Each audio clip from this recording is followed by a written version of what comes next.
Yeah, it's going to be an added workload, that's for sure, but that's all right.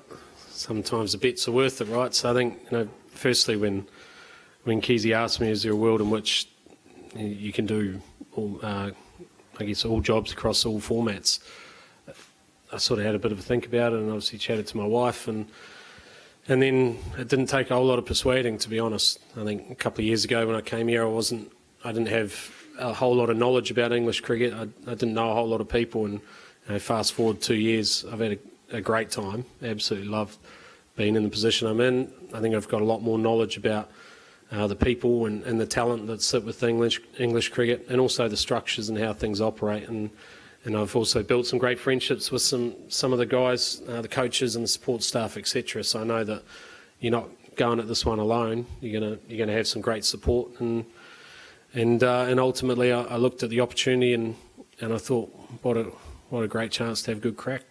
And how will you manage the increased workload and the schedule? Have you thought about that? Yeah, probably got to be a little bit more engaged when I'm at home, and bring the family along for the ride a little bit more. But look, I think if we look at the schedule, it's definitely easing. I think over the last 2 years, it would have been nigh on impossible for anyone to do all three formats, and I think hence why we went down the split coaches route. Now with the schedule easing, I'll say slightly easing, but easing enough, I think it gives you the ability to be able to have one person in the role.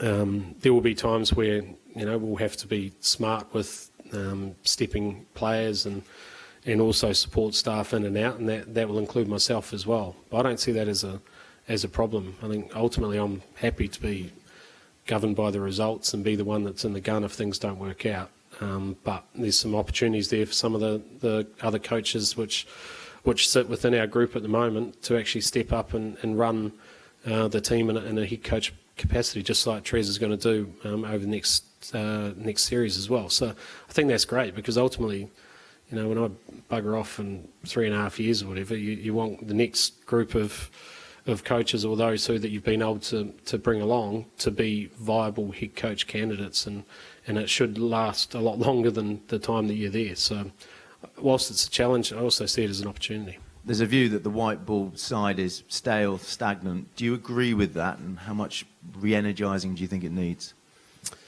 Look, I think firstly we need to acknowledge that Whiteball side has been through, I guess, a bit of a dynasty, from the time that Morgs started it, and from then they've won a couple of World Cups, and we've seen some once in a generation players all come through at the same time. Some of those guys are now coming towards the end of their careers, so there's a natural regeneration which is going to be required, and that's the bit that really excites me, because I look around the talent within English cricket, and a lot of that talent, particularly in Whiteball stuff, they've learnt how to play from those once in a generation cricketers that are now moving on. So it's a great compliment to them. And I think we've got some opportunities to introduce some of that talent, to mix it and blend it with some of the guys who are still operating, who have got the experiences and have been a part of that success over a period of time. And we try and, I guess, bring the positivity and the style that I like to operate with across all formats. I think it will give us a good chance of being successful. And Jos Butler's position has been questioned as well. How confident are you that he is the man to take this Whiteball team forward? I'm very confident. I think, so when I started this gig with the Test side, Stokes and I knew each other, like we had a natural respect for each other, but you wouldn't say we were mates. We got on all right, but we weren't really mates.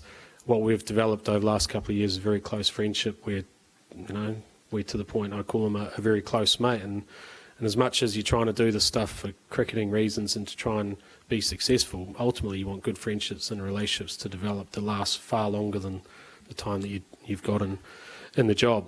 Jos and I actually start from a stronger position. We know each other, we're mates, we have similar understanding of similar styles of playing our own game.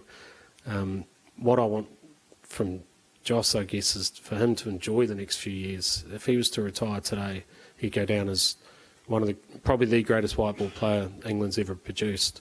So his opportunity over the next 3-4 years, however long he plays for, while he's captaining England, is to just enjoy it, not protect anything, just get the most out of all those guys around him, keep walking towards danger, play with a smile on his face, and just try and do something which is really cool, which you can look back on and say, gee, I enjoyed those last few years, and that'll be my job, is to keep pushing them towards that.